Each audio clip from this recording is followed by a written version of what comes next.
This is the second time I've done this. And the first time I was sick as a dog, and I wrote my talk in the afternoon leading up to it. Was the first day of the retreat where I felt good enough to do that.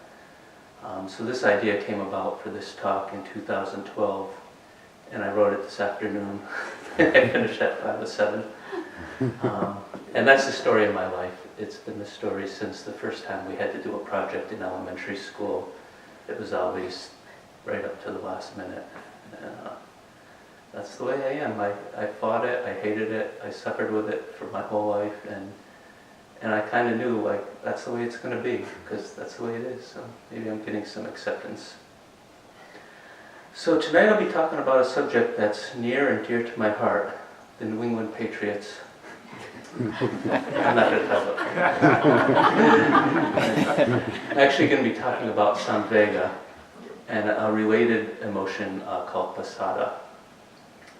Samvega, if you get the one or two word translation, it's usually given as spiritual urgency. But like many words in the Buddha's teachings that come from the Pali, the real translation is much more complicated and much more intricate. And so I thought my goal in this talk would be to just talk around the subject and let Samvega come into our language as its own word and its own concept, rather than try to put an English meaning on it. Pasada is sometimes translated as clarity and serene confidence, and the original meaning of the word has to do with actual physical seeing, but in this sense it's more seeing the truth, I would say. Probably most of us have heard the story of the 4 messengers. The story goes that before he was the Buddha, he was Prince Siddhartha was a young man growing up in a palace. His father was the king, and he had everything he could want. He had all the luxuries that could be had, and his father really had an agenda to keep him that way, because some astrologers had told his father he would either be a wheel-turning king or a great sage, and his father was a king and he wanted his son to be a king. So he kept him sheltered from the outside world, but it's impossible to stay sheltered from the outside world forever. And the story goes that there were several trips that the Buddha took into town with aides from the palace. On the first one, he witnessed a person who was old and decrepit, towards the latter stages of life. And he had never seen such a person before. And the story goes, he asked his aides, could that happen to me? Does that happen to everyone? And they said, yes, of course, everybody grows old. The second time it was a sick person he saw, I believe leprosy maybe, but someone very visibly sick and not doing well at all. And again he asked, could this happen to me? Is this the case for all people? And the answer was yes, all people get sick. And then the third time he saw a dead person, a corpse in the street. And once again he said, could that happen to me? And of course the answer was yes. And this is what inspired the initial thing that inspired Samvega in the Buddha. He saw that life wasn't as easy as he had been living it. He had everything he wanted, but he saw that someday these horrible things were going to happen to him, and that all the jewels and all the wives and all the food and sandalwood and everything that palace life could offer him would not change that. And he was inspired to look for another way. Thanissaro Bhikkhu talks about what he felt, and he cuts right to the chase. In studying for this talk, I read a lot of stuff by Thanissaro Bhikkhu, and what Thanissaro Bhikkhu says the Buddha felt, and what we may feel, is the oppressive sense of shock, dismay, and alienation that comes with realizing the futility and meaninglessness of life as it's normally lived. The chastening sense of our own complacency and foolishness in having let ourselves live so blindly, and an anxious sense of urgency in trying to find a way out of the meaningless cycle. So those are pretty strong words. Or as Thoreau said, the mass of men lead lives of quiet desperation. It's not a popular message in our culture. And I was writing that and I said, you always hear people say in our culture here, because our culture is pretty far out from the rest of the world. But I would say it's not a popular message in any culture. that life is meaningless and that it's, there's futility. So what's to be done? There are many of us who live our lives chasing sensual pleasure. They think that the way to happiness is that next pleasure, and once we get one pleasure, the next one looks good, and we're quickly dissatisfied with the one we have. And I know someone like that that's sitting up here on the stage. There's also those of us who may fall on the other side of the coin, and they seek to push away painful experience. No matter what comes up, they figure if I can push this away, then things will be okay. And they live their life pushing one bad thing after another out of their life, and that again doesn't lead to being happy. If you are here today, you've probably come to some realization that neither one of those methods works. So this fits a pattern we see often in Buddhism: potentially depressing truth coupled with a liberating possible alternate truth. And what I spoke about so far is the first two noble truths: the truth of dukkha and the truth of the cause of dukkha, and the cause of dukkha being craving. Craving either for something nice or craving to push away something that's not so nice. But the Buddha gave us four noble truths, and the third truth is the end of dukkha, basically nibbana. And the fourth truth is the path that leads to nibbana, the instructions on how to make that end, the Noble Eightfold Path. And Samvega is what can inspire us to undertake that path and to continue on it and to keep continuing when it's hard. In the story of the four messengers, I mentioned just the first three: the aged person, the sick person, and the dead person. But the Bodhisattva, which is the word for the Buddha to be, also saw a practicing ascetic at that time, and it kind of triggered something in him. I like to think it kind of sat in the back of his memory until the right time, and he remembered that this person, he wasn't living in the luxury that the Buddha was, but the Bodhisattva, but it gave him an idea for maybe a path out of this round of dukkha, out of the round of aging, sickness, and death we call samsara. And it was a while before the insights that he gained led him to do it, but eventually he realized that he just couldn't keep living the palace life and enjoying the luxuries he had. And by that time he had a wife and a son, and he loved them very much, but he knew like everything around him was falling apart, and everything everywhere is falling apart, and he wanted to find a way out of that cycle of falling apart. And so he went off to become an ascetic himself. But that's another talk. After his nibbana, the Buddha taught what he had learned for about 45 years until his death. And he left behind an extraordinary range of teachings designed to help beings of all sorts to find the same way out of samsara that he found. And many of these teachings were designed to inspire Samvega in his lay and ordained followers, because it's Samvega that keeps us going at it. An excellent example of this, and it's one that a lot of people I know follow, and I can't say that I do. I very much appreciate this teaching, but I just have never taken it up personally. But reading this made me think, maybe I should do that. And anyway, it's from the Upajanatana, something like that, sutta, otherwise known as Subjects for Contemplation, and it's also often referred to as the Five Reflections. And I'm sure a lot of us here have heard this, but I'll just repeat them. The five reflections are: 1, that I am subject to aging, I have not gone beyond aging.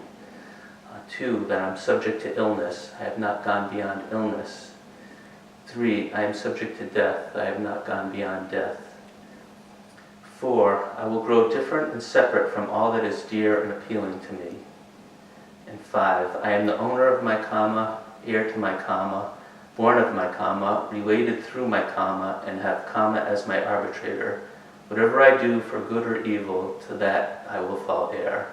And karma, or otherwise known as karma, of course, is the law of cause and effect. Basically, what we do, what we say, what we think matters. It's going to affect us for the rest of this life and into the next life, if you believe in that.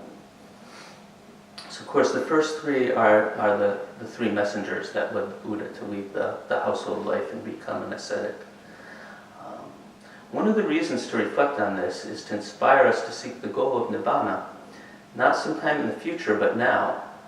We're all aging, we're all going to grow old if we're lucky, and we're all going to die, and we can die at any moment. In the numerical discourses, we find a series of suttas where the Buddha talks to monks about the importance of practicing now.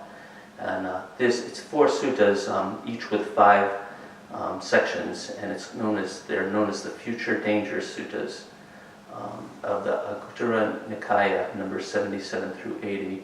And here we get to a place where I just want to say up front, all the pronouns in here are masculine, and I didn't bother to try to change them. I think we can all agree that the Buddha definitely ordained nuns and monks, and I think if people would talk about it back in those days, he would have dropped the whole gender binary altogether and just had everybody with whatever pronoun they like. So I'm just going to read it the way it was in the book, and I hope everybody will be okay with that.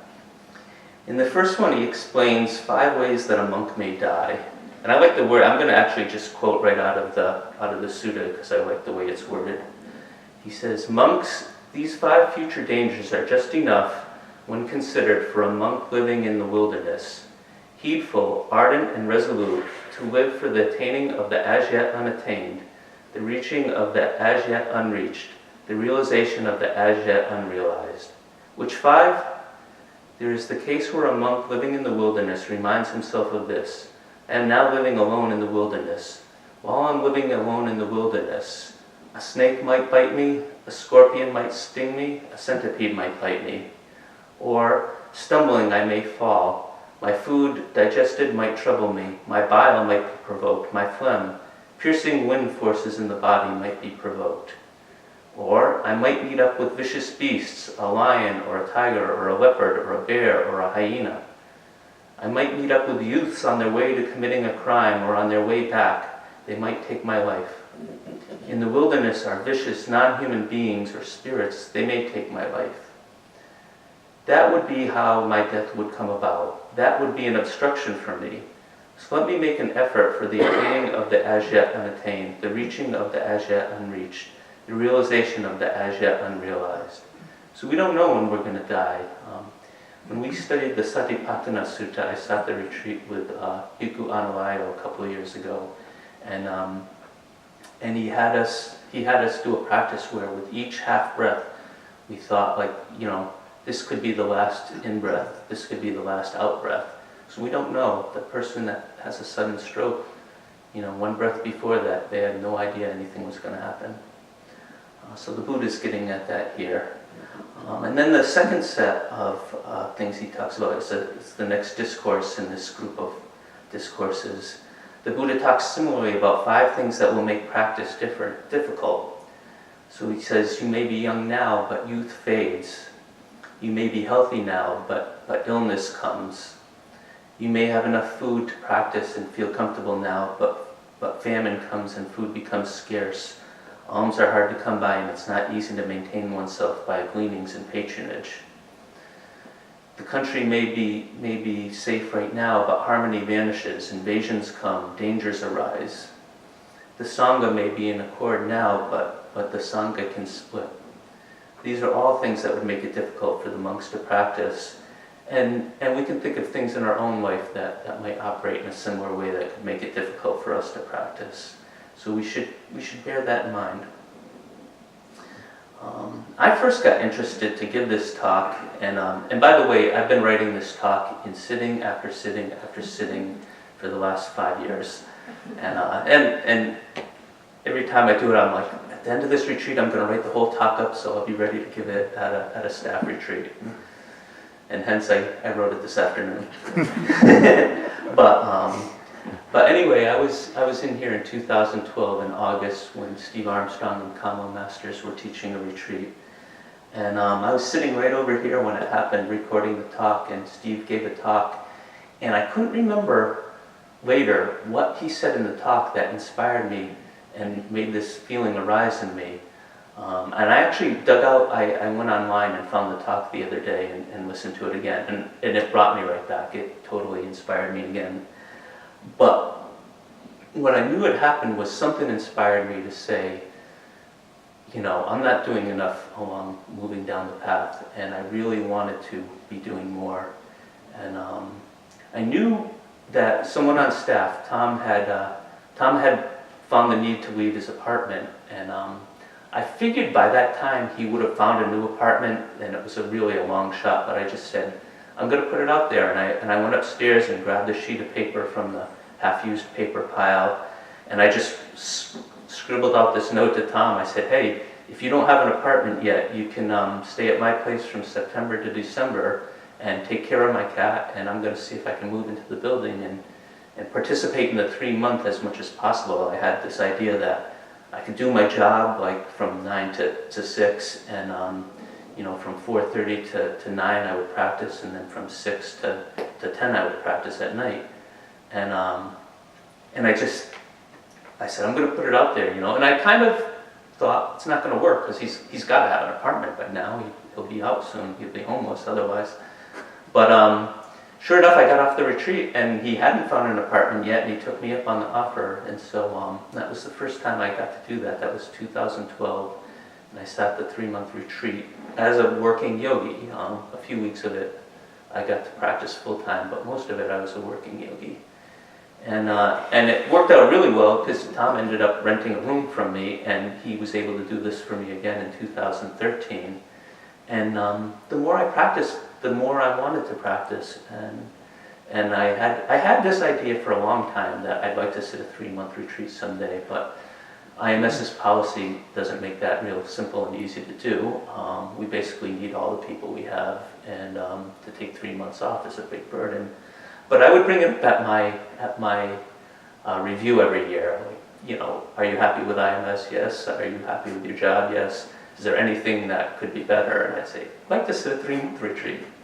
And I said that year after year. And Christine worked on it and talked to people. And basically, people got together and helped make it happen. And so 2015, I was able to actually do that, to take time off for 3 months and sit the 3-month retreat. And it all came out of that one Dharma talk that kind of moved me very strongly that night. I don't always feel like I'm doing the best I can do with it, and that's I'll talk about that a little later in the talk, but that's one of the things that can happen. So one of the reasons for that, though, is most people come to the Dhamma, at least most people I meet come to the Dhamma because of intense suffering in their life. And I hear that over and over from people. They're here because they're suffering, and they wanna end that suffering. And that's not how I got here. I mean, I know from learning about what suffering is that I had suffering in my life when I came here, but that wasn't the driving factor for me. It was interest in the mind itself, and I had been interested in the mind ever since I started hearing interesting things about it in school, like that it was so much more powerful than anybody realized. And they used to say we only use 10% of our brain, which apparently is not really true, but it just made, what if we could use the other 90%? And I was blown away by these thoughts, and you know, and that led me into investigating through chemical means ways to expand the mind, and that got me so far, but not as far as I wanted to go. And I had this roommate who told me about a thing called Satori, which is basically enlightenment and Zen, and the way he described it was the way a druggie would describe a really good drug. It just sounded far out, like I want to try that. And that got me interested, and that interest is what pushed me to come to IMS on my first retreat, and to keep coming back. And I would occasionally I'd get some really nice sitting on a retreat, and one nice sitting on a retreat would be enough to bring me back to another retreat. And it wasn't the suffering. So I say that because without the suffering as a giant motivator for me, it was easy to become unmotivated in my practice, and it was easy to fall back and not practice too hard and not worry about it so much. But just the same, there was always enough going on to keep me coming back.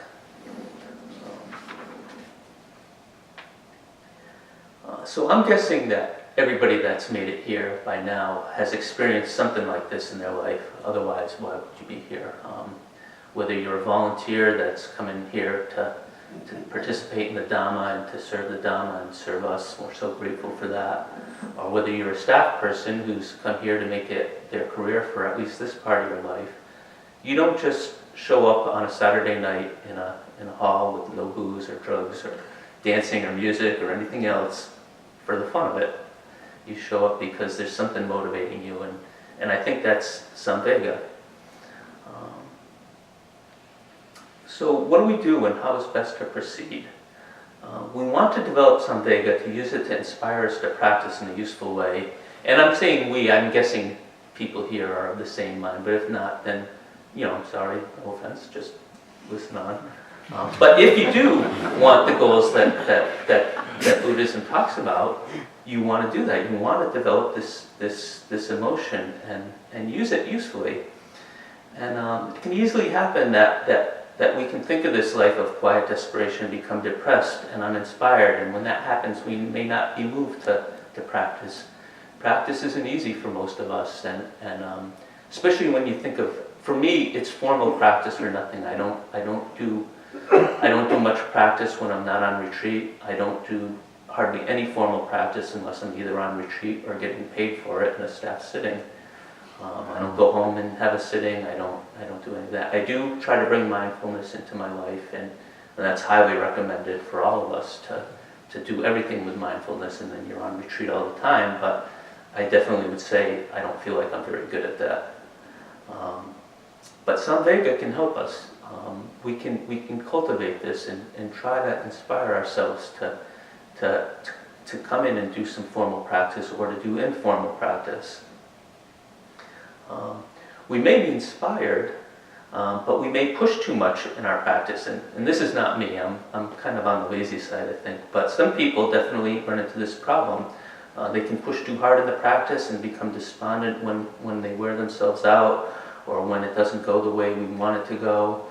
Over-efforting can easily become as big a problem as under-efforting, and it can actually drive people away from the practice altogether. And if that happens, it's even worse than under-efforting, because at least under-efforting, you might get back into it at some point, but over-efforting, you may drive yourself away for the rest of your life. So we need to keep this in balance, and this is a common theme in the teachings of the Buddha, is balance. For most of us, we're going to be in it for a long haul. If somebody has that karma where they're on the edge of enlightenment now, it may not be the case, but for most of us, we're going to need to keep at this a long time, and so we're going to need that balance to keep efforting, but to not drain ourselves. This is where pasada comes in, and I have to admit, I couldn't find much information about the word pasada. But I'm kind of reading it as that clarity that comes from the practice, that clarity and faith that shows us that we're on the right track when we're doing this stuff. That just it feels right when you're doing the practice and when you're participating and thinking about the final goal. And it helps keep us in balance. It will help show us when we are over-efforting or when our effort is lacking. I also think, besides that, it's very important to monitor our practice and see if it's leading in a wholesome direction, but it's also very important to talk with teachers about it, because I hear this a lot from teachers, and I'm one of the people guilty of making the mistake a lot, but we can perceive that our practice is much different than the way it really is, and that's where a good teacher is of use. So you want to be talking to people who you can describe your practice to, and who can guide you to say, you're making a mistake here, or you're doing too much of this or too little of that. And like I said, for me, I tend to put down my practice a lot, and no matter how it's going, I think it should be going better, and I'll say better with air quotes for those with the eyes closed, because I'm told over and over again that no matter whether I think it's good or whether I think it's bad, they're both wrong. The practice is all good, even when it feels bad. If you're sitting down and trying to pay attention, then that's good practice, even if it feels awful.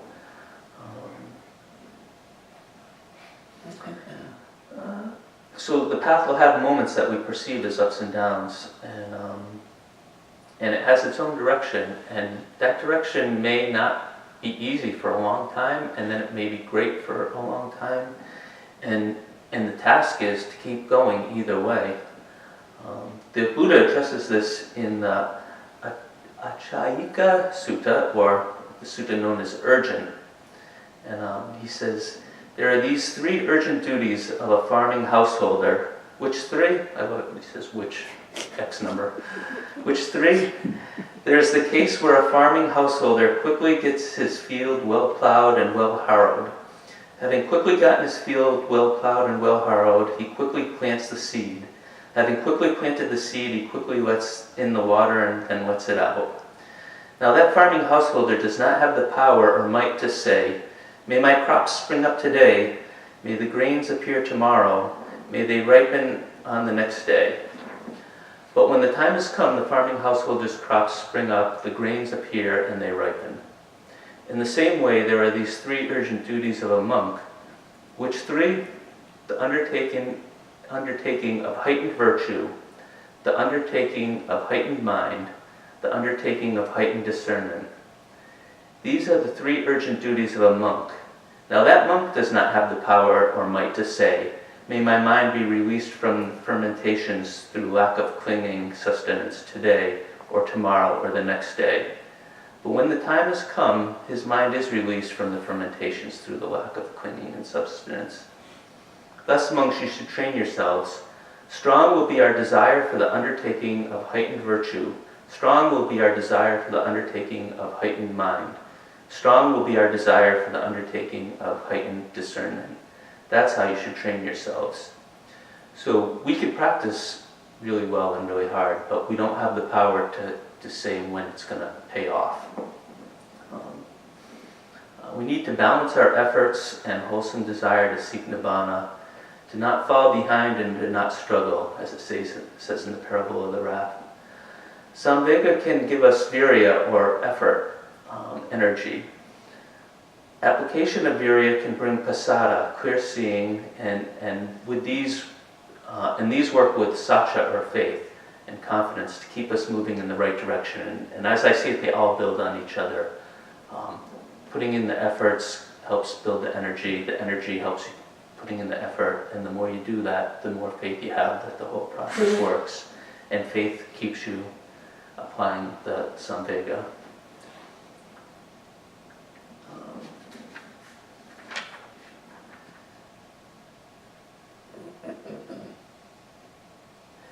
So I'd like to read one of the Enlightenment poems by a nun named Mitakali. After her Nibbana, she wrote this. She had practiced for 7 years in what she considered to be a bad use of her time. And this is what she said on reaching the goal. Having gone forth in faith from the house to the homeless life, I wandered here and there, greedy for gain and honor. Having missed the highest goal, I pursued an inferior goal. Falling under the mastery of the defilements, I did not know the goal of the ascetic life. Then I had Samvega. While sitting in my little dwelling, the thought arose, I have entered upon the wrong path. I have come under the mastery of craving. My life is short. Old age and sickness are destroying it. There is no time for me to be careless before this body breaks up. Seeing as it really is the arising and passing away of the aggregates, I stood up, my mind completely released. The Buddha's teaching had been done. So it's easy to think that we may have wasted a lot of time already, and that's one of the things that Thanissaro Bhikkhu spoke about, that the Buddha recognized that previous in his pleasant life in the castle, in the palace, he had been wasting his time. But the only thing that thought is really good for is to inspire us to practice now. We can't go back and we can't change any time we may have wasted in the past. And we can't practice in the future. We can only practice now. So this is kind of spoken about in the Bhattacharya Sutta, which is also known as a single excellent night from the Majjhima Nikaya. Let not a person revive the past, or on the future build his hopes. For the past has been left behind, and the future has not been reached. Instead, with insight, let him see each presently arisen state. Let him know that, and be sure of it, invincibly, unshakably. Today the effort must be made. Tomorrow death may come, who knows? No bargain with mortality can keep him and his hordes away. But one who dwells thus ardently, relentlessly by day and night, it is the peaceful sage has said, who has the single excellent night. So, it's a pretty short talk, but maybe we can take a couple of minutes to sit and let the words pass out, and may you all have a single excellent night.